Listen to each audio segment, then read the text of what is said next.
quit your job, you sell everything you have back home just to come to Canada, and then you become an illegal immigrant. And you are faced with reality and it hits you so bad. You sit to think and then you realize what a mistake you have done. And you wish others could just listen to you, but nobody seems to hear you. It's like you are talking but you are invisible, or your voice is not audible. Nobody hears you. In as much as you try to shout and let people know that do not do this, nobody seems to hear you. Nobody seems to hear you, and it's worrying. And they rather choose to listen to the same people who deceived you into making this move. And those people are the people who have followers because they are saying what everybody wants to hear. They are still encouraging people to come to Canada with a visitor's visa. They are still telling people that the easiest way to relocate to Canada is through a visitor's visa. And everybody is going there to listen to them. And you, the one who is saying, do not make that mistake, becomes an enemy. Nobody wants to listen to you. Nobody wants to listen to you. People would even unfriend you because you are telling them not to. People will block you. People will just do everything not to hear what you are saying. And those who are encouraging people so much to do this are taking so much money from these people. I mean, they have used us visitor visa applications as a business, and they are helping people to get this visa, taking so much from them to help them get this visa, and then they tell them so many things that do not even exist, and then they come and they are faced with reality. And it's sad because these people have invested so much. They have nothing left back home. They actually came leaving nothing back home. They quit their job, they sell property, some even take loans. They take loans from family and friends, some take loans from banks to embark on this journey. And then you reach here and you realize that it is not what they said it is. And then you are hit with reality and you become an illegal immigrant, or they tell you to go and seek asylum. And I mean, the worst thing you would want to happen to you is to have a refused asylum claim. I don't know whether people know what it is and what it means to have a refused asylum claim.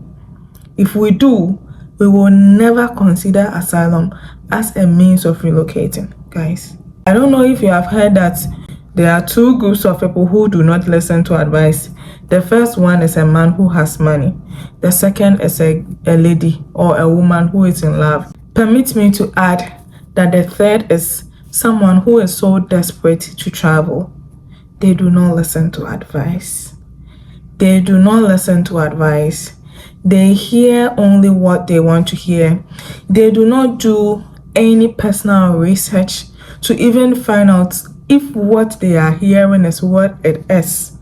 Because there are so many other people out there who have taken this thing as a business. And people do not even see that these people are just doing a business. These people are just doing their business. They are taking so much money from you. They are in the places they are telling you to live. They are sitting there in their offices taking so much money from you and telling you to move to other places. When they come here, they come to visit and go back. Why are they telling you to do otherwise? Why would they come and visit and go back? They come for a month, 2, 3, they go back. They come for a month, 2, 3, they go back. But they are telling you to come here on the same visa they come, they do not stay on. They are asking you to come on that same visa, and they are encouraging you that when you come, oh, you just need to go and seek asylum and you'll be fine. Or when you come, you just need to enter and everything will be fine. Guys, this is not the first time I'm talking about this thing. If you watch my videos, you realize that this is not the first time or even the second time I'm talking about it. Why am I still talking about this, guys? So someone made me talk to somebody who had gotten a visitor visa and wanted to come to Canada but had no intention of going back. I said everything I can.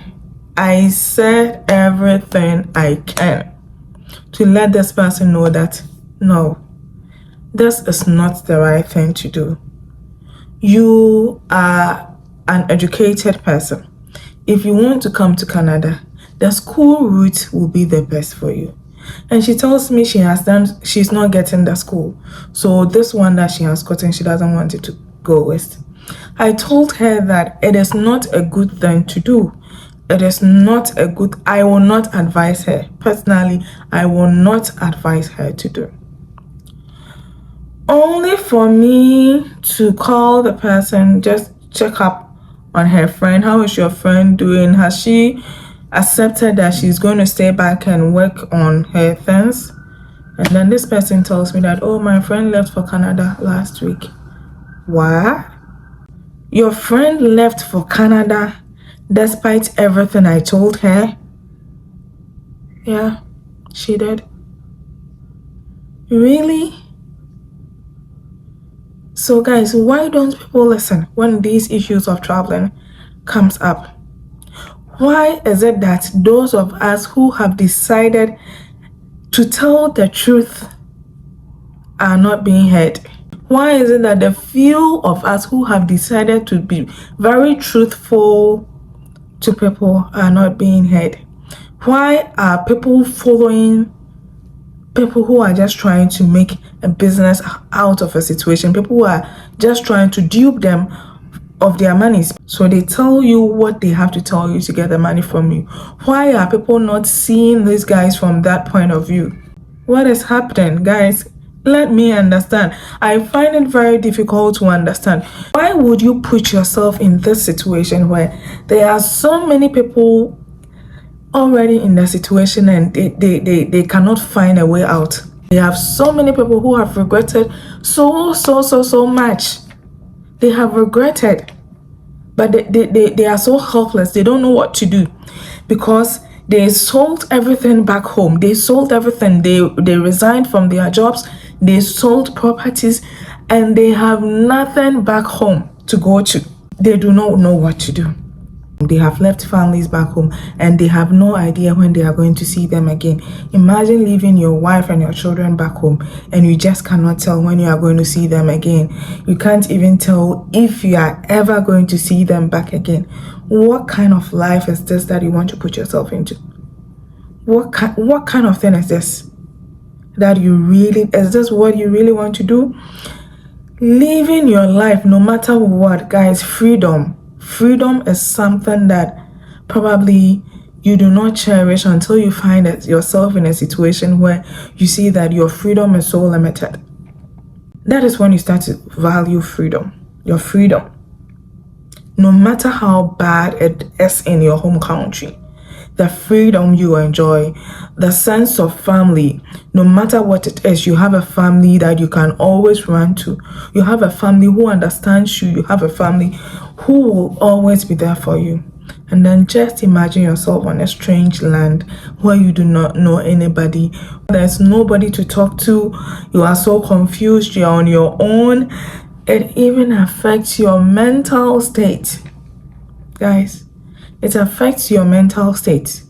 But still, people insist. People talk to you and they still want to do this.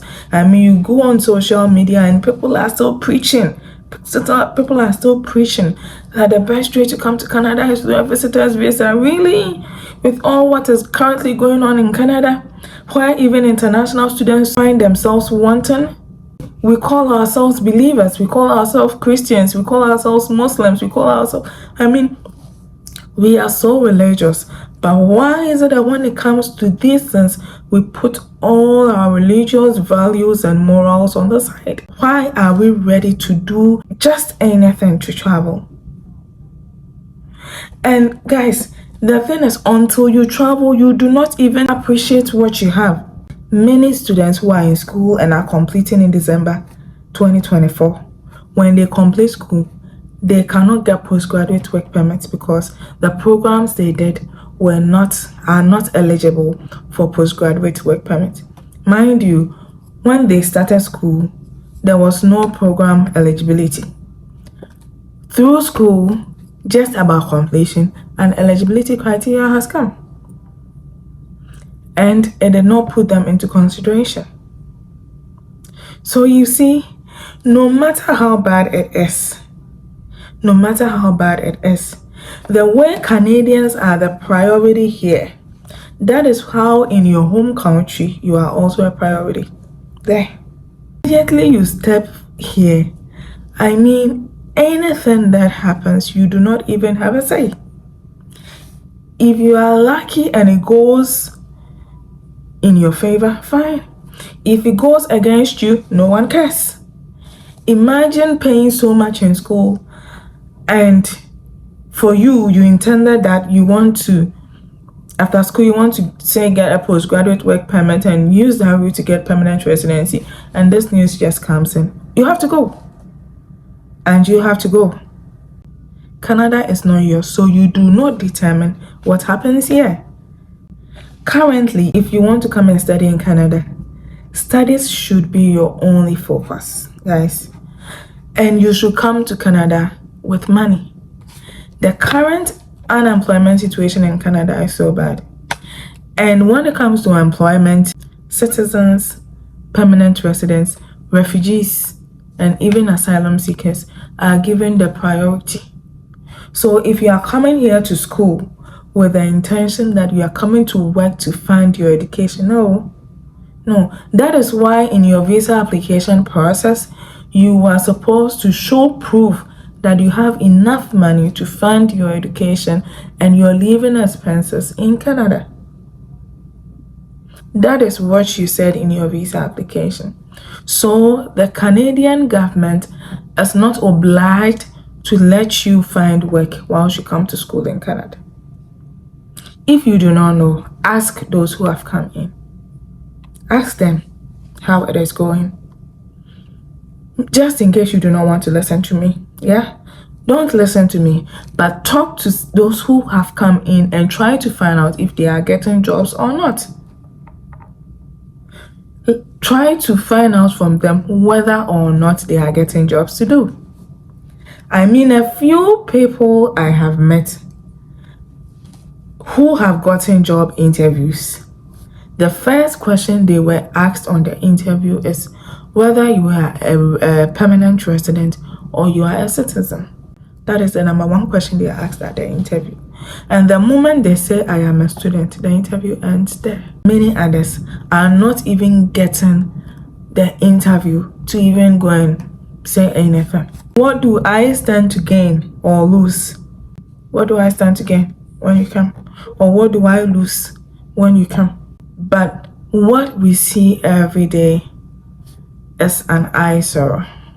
There are people here and they do not know how they are going to pay their next month rent because the money they came with is finishing quickly. They thought they could find a work after a month or two. Yes, students are given work permit. Students can work 20 hours in a week. But you see, that 20 hours in a week is not enough to pay for your tuition and your living expenditure. That is why you are supposed to show proof that you have enough money to fund your education and your living expenditure in Canada before you are granted visa. And we all do that. So why is it that when we come in, if we do not get work, we cannot survive? If we do not get work, we cannot survive. And it makes so many students run from coming to school because they do not even have money to pay their tuitions. They see that it's getting difficult, the situation is getting difficult, then they run to go and seek asylum. They run to go and seek asylum because they realize that yes, they wanted to come to school, but they are not getting money. They are not getting work to fund their education. So they run to seek the asylum because they also not want to go back. I mean, they look at so much in the investment they have made into this whole travel and do not want to go back. Asylum seeking should not be an option if you do not have any genuine case for it. It should not. It is not a quick fix. It's not a fix to your immigration problems. It is not. If you have a genuine reason for seeking asylum, I cannot stop you. It's a human rights issue. You have the right to do that. If you have a genuine reason, you have the right to do that. If you have a genuine reason, you have the right to do that. But if you do not, you are sitting on a time bomb. I mean, how do you live with the constant fear, with a constant state of mind that I may be asked to go back home at any point in time?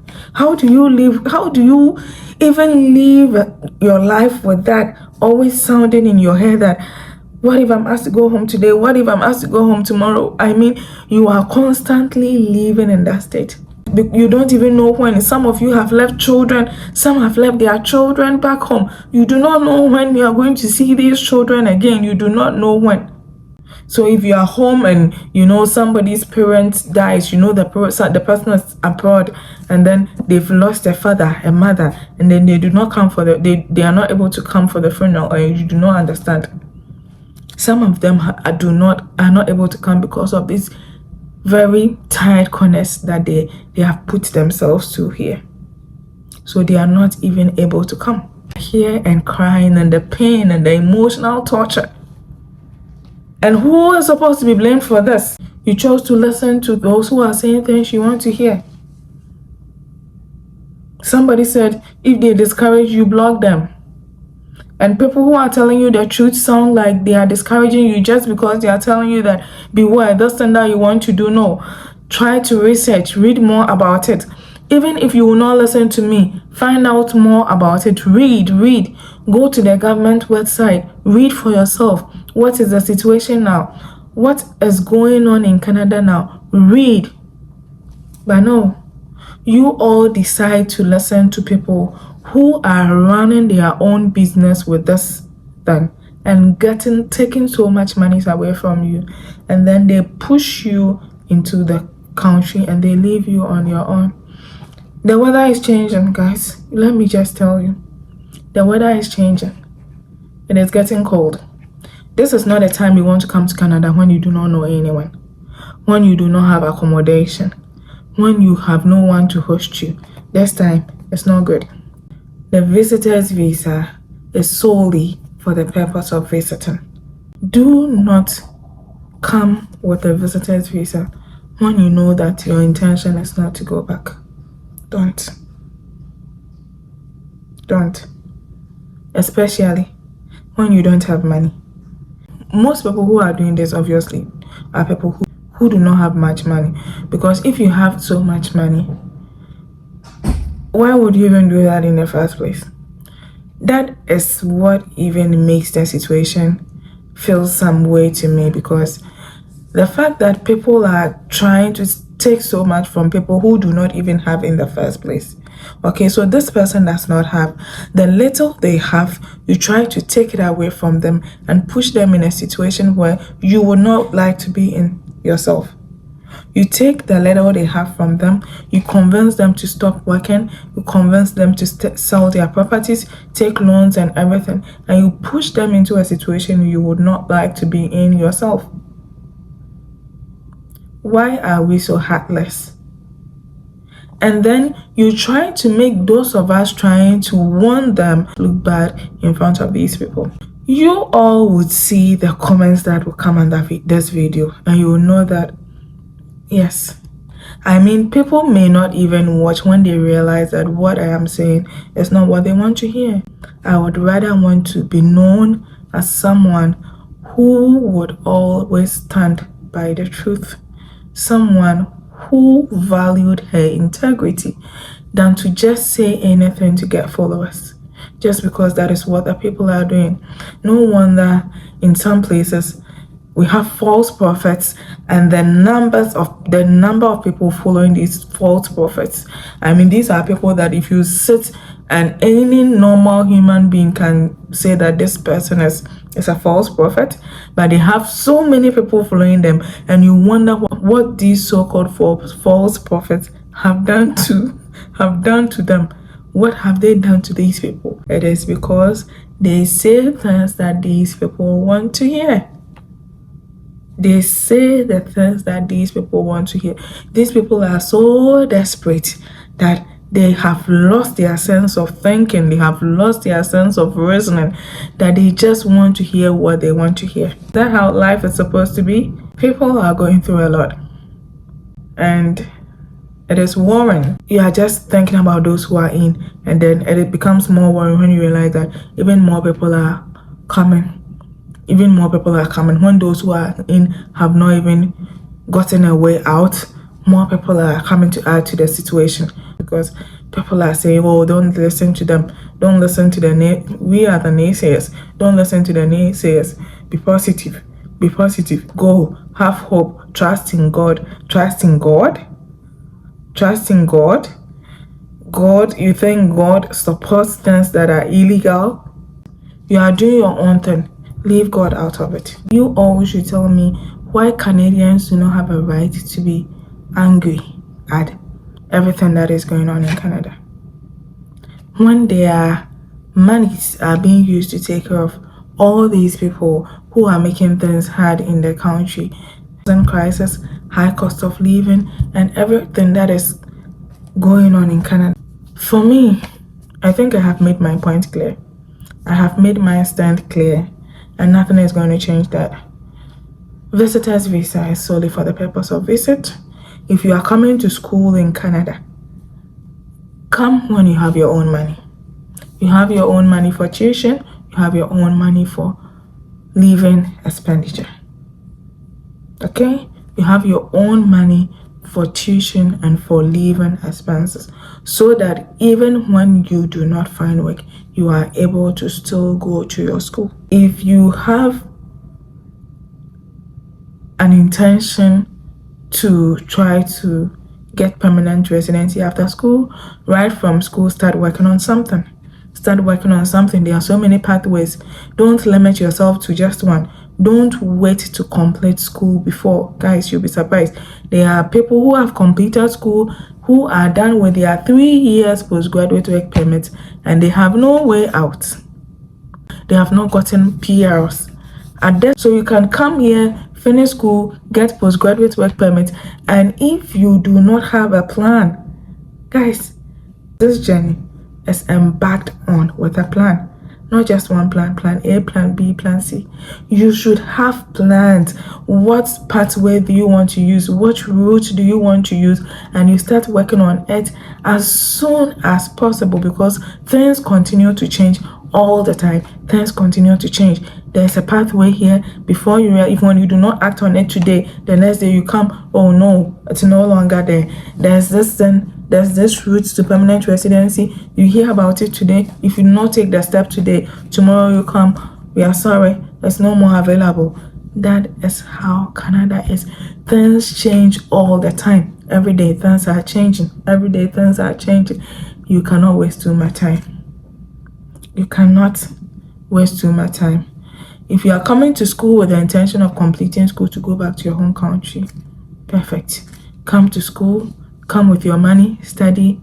If you find work, that will be a bonus. If not, you will not find yourself wanting. You finish school, go back to your home country. Go and impart the knowledge you have come to get in Canada to your home country. That is what most students say they are coming to do. I mean, in your statement of purpose, that is what most people say. Is that not it? In your statement of purpose, most people who are coming to Canada to study demonstrate how much they are going to use the knowledge they are coming to gain in Canada to help improve the countries they are coming from in their home countries. So if that is your intention, then you come to school to study.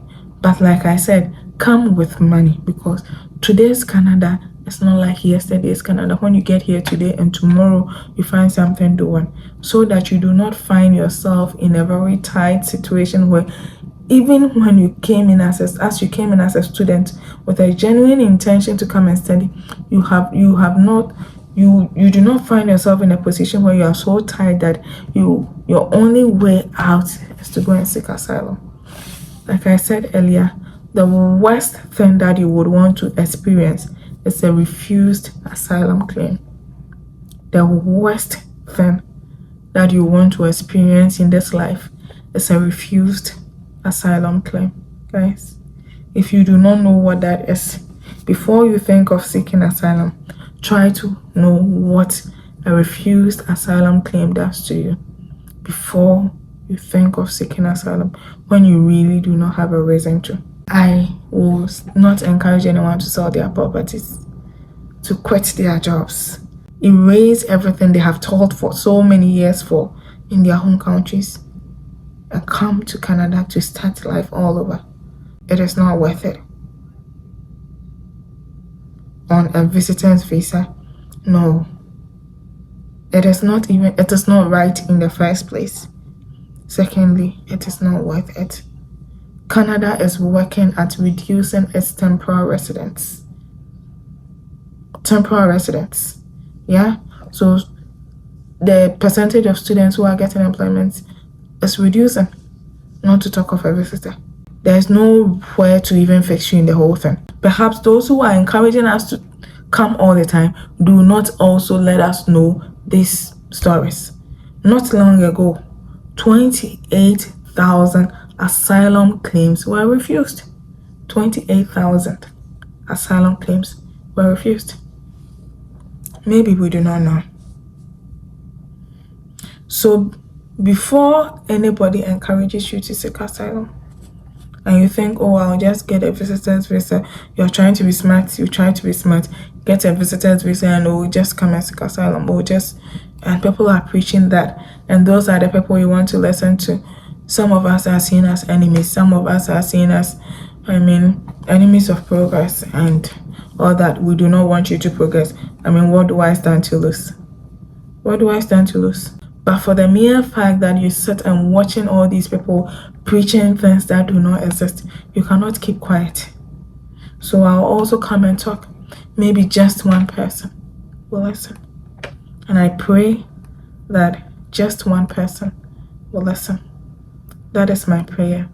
I do not want too many people, just one. And I am here for just that one person who would listen and reconsider their decisions. Like I said earlier, some groups of people do not take advice. A man who has money doesn't take advice. A woman who is in love, The third group, which I added, somebody who is desperate to travel. No matter what you say, they don't listen. Thank you so much, guys, for staying with me to this time. Consider subscribing if you have not done that already, and stay blessed. Bye.